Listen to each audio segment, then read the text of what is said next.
Kalau di antara akhlak Nabi yang begitu besar, tolong beritahukan kepada aku apa yang paling menonjol akhlaknya Nabi Muhammad. Dijawab oleh Sayyidina Ali bin Abi Thalib, at-tawadhu, merendah. Nabi itu manusia yang paling tawadhu. Tidak ada manusia yang paling ganteng, tidak ada manusia yang paling sempurna lahir batinnya kecuali Nabi Muhammad. Nabi Yusuf ganteng, itu baru setetes daripada nurnya Nabi Muhammad.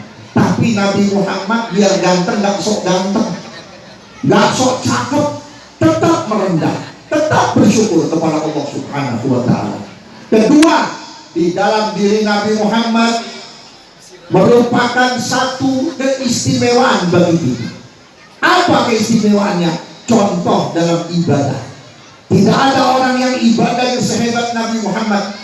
Tidak ada orang ibadahnya yang paling sempurna seperti Nabi Muhammad. Sampai para malaikat mengikuti sujudnya Nabi Muhammad. Malaikat rukuk, ikut rukuknya Nabi Muhammad. Malaikat ibadah, ikut ibadahnya Nabi Muhammad. Tapi Nabi Muhammad tidak pernah merasa bahwa dirinya sudah cukup ibadah. Bahkan ditemui, sering dilihat, sering dipergokin oleh para sahabat, oleh para pengikutnya, termasuk putri beliau Sayyidatuna Fatimah. Setiap malam Nabi Muhammad itu kalau sujud menangis dengan tangisan yang sangat mendalam, sehingga curiga para sahabat, sehingga putri beliau curiga, jangan-jangan Rasulullah lagi susah, jangan-jangan Rasulullah ada yang ngancam, jangan-jangan Rasulullah ada yang nyakitin, pantas kalau malam nangis terus. Satu waktu sahabat datang ke rumah Sayyidatuna Fatimah untuk memberitahukan kondisi ayahnya. Ya Fatimah, tolong perhatikan, ayahmu setiap malam sujudnya menangis dengan tangisan yang sangat mendalam. Tolong tanyakan ya Fatimah. Akhirnya Siti Fatimah melihat sujud lagi nangis, sujud lagi nangis. Begitu ayahnya mengucapkan salam, Assalamualaikum warahmatullah, Assalamualaikum warahmatullah, dipeluk pundak ayahnya sambil dipegang ekor sorban Nabi, diusap wajah Nabi yang penuh dengan air mata. Kebetulan di sebelah kanan Nabi ada cangkir yang kering yang gak ada airnya. Diperas itu air mata, setengah cangkir itu air mata Rasulullah. Sambil berkata, wahai ayah, ada apa ayah menangis? Begitu mendalam tangisan ayah. Tolong beritahukan kepada saya, biar saya wanita, biar saya seorang wanita, saya siap menghadapi siapa yang menyakiti ayah, siapa yang mengancam ayah, siapa yang mengganggu ayah. Dijawab oleh Rasulullah, demi Allah ya Fatimah, saya belum pernah nangis disakitin orang, saya nggak pernah nangis diomongin orang, saya nggak pernah nangis karena susah, saya nggak pernah nangis karena lapar. Saya menangis hanya satu, malu kepada Allah Subhanahu wa ta'ala. Allah begitu sayang kepada saya, Allah begitu cinta kepada saya, Allah menghormati saya, bahkan memberi derajat kepada saya melebihi daripada malaikat-malaikatnya. Bahkan aku mendapat gelar, mendapat julukan dari Allah, manusia terbaik, makhluk yang termulia. Sekarang bagaimana saya bisa membalas kebaikan Allah? Bagaimana saya bisa membalas kebaikan Allah? Begitu baiknya Allah kepada aku ya Fatimah. Saudara-saudara hadirin, Nabi Muhammad selain ibadahnya luar biasa, Nabi Muhammad manusia yang gak punya dosa, maksum, suci lahir batinnya. Bahkan dikatakan di dalam kitab Maulid Simtudurar, la yaqulu wa la yaf'alu illa ma'rufa. Nabi tidak pernah berbicara, Nabi tidak pernah berucap, Nabi tidak pernah berkata-kata, Nabi tidak pernah berbuat kecuali yang ma'ruf, yang baik. Pantas kalau di dalam Al-Quran sampai sekarang Allah abadikan di dalam ayat suci Al-Quran, laqad kana lakum fi rasulillahi uswatun hasanah. Di dalam diri Nabi Muhammad adalah contoh yang terbaik. Siapa yang mau mulia, ikutin Nabi Muhammad.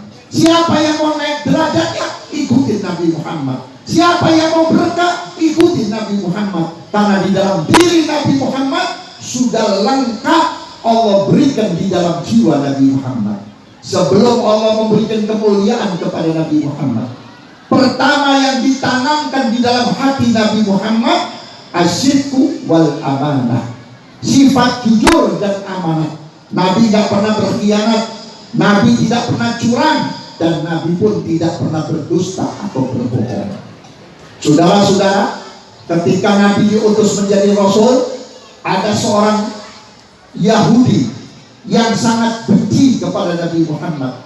Dia kesana kemari mencari kesalahan Nabi Muhammad, tetapi tidak ditemukan kesalahan Nabi Muhammad. Sampai orang Yahudi ini hampir putus asa. Akhirnya dia ingat, oh iya, Nabi kan pernah kecil, Nabi pernah jadi anak-anak, pasti Nabi punya teman. Dicari teman Nabi ketika masih kecil, ternyata teman Nabi itu bukan orang Islam. Nabi diangkat jadi Rasul, temannya jadi pendeta. Ada pendeta Yahudi, ada pendeta Nasrani, ada pendeta Majusi. Didatangi satu persatu oleh orang Yahudi ini. Pertama datang ke pendeta Yahudi. Hei pendeta Yahudi, bukannya dulu engkau teman Muhammad, kawannya Muhammad sepermainan? Betul? Pernahkah engkau melihat Muhammad berbuat salah? Apa kata pendeta Yahudi? Demi Tuhan yang aku sembah, aku dari kecil sampai detik ini belum pernah melihat dan mendengar Muhammad berbohong kepada siapapun. Belum pernah aku melihat Muhammad berdusta kepada siapapun. Pulang ini pendeta Yahudi, datang ke rumah pendeta Nasrani. Hai pendeta Nasrani, bukannya dulu engkau teman Muhammad? Pernahkah engkau melihat Muhammad berbuat salah? Demi Yesus Kristus yang aku sembah, demi Tuhan Yesus Kristus, aku dari kecil sampai detik ini belum pernah lihat Muhammad berbuat dolim kepada siapapun. Keluar lagi ini pendeta Yahudi, masuk ke rumah pendeta Majusi penyembah api. Wahai pendeta Majusi, bukannya engkau dulu teman Muhammad? Aku mau bertanya, pernahkah Muhammad berbuat salah, berbuat kecurangan, berbuat kekeliruan? Apa jawab pendeta Majusi? Demi dewa-dewa api yang aku sembah, dari kecil sampai detik ini aku belum pernah lihat Muhammad berkhianat kepada siapapun. Akhirnya pendeta Yahudi ini angkat tangan, sudah gak sanggup. Sekian tahun mencari kesalahan Nabi Muhammad, gak ketemu kesalahan. Terakhir datang ke rumah Nabi Muhammad SAW. Ya Muhammad, aku adalah orang yang paling benci kepada engkau. Aku tidak suka dengan engkau. Aku cari kesalahanmu bertahun-tahun, sampai terakhir teman-temanmu dulu yang sekarang jadi pendeta, mereka pun tidak menemukan kesalahanmu. Kalau begitu, aku mohon maaf kepada Muhammad, dan aku ingin mengucapkan dua kalimat syahadat. Terimalah aku menjadi umatmu ya Muhammad, masuk Islam. Saudara-saudara hadirin yang saya hormati, dulu ada seorang perempuan tua. Perempuan tua ini beragama Yahudi, pengaruhnya luar biasa. Sudah pengaruhnya besar, pengikutnya banyak, duitnya banyak, hartanya banyak. Bencinya kepada Rasulullah luar biasa. Setiap hari nyuruh orang cari kotoran manusia, bayar orang untuk mengumpulkan kotoran manusia. Di waktu malam itu kotoran ditaruh di depan pintu rumah Nabi Muhammad SAW. Rumah Nabi itu kecil, kusennya pendek, kalau masuk harus bongkok. Begitu ditutup dengan kotoran sehingga tidak ada orang yang bisa masuk ke rumah Nabi Muhammad. Begitu Nabi buka pintu, lihat kotoran, secara diam-diam dibersihin sendiri oleh Nabi Muhammad. Ini bukan kotoran kerbau, bukan kotoran ayam, kotoran manusia yang baunya luar biasa. Tiap hari dibersihin. Satu waktu kelihatan oleh sahabat, dilihat oleh sahabat, marah sahabat. Ya Rasulullah, ini perbuatan siapa ya Rasulullah? Ini orang gak bisa didiemin ya Rasulullah. Biar saya menghadap ya Rasulullah, saya akan membersihkan ya Rasulullah. Jawab Nabi, jangan, ini urusanku bukan urusan kamu.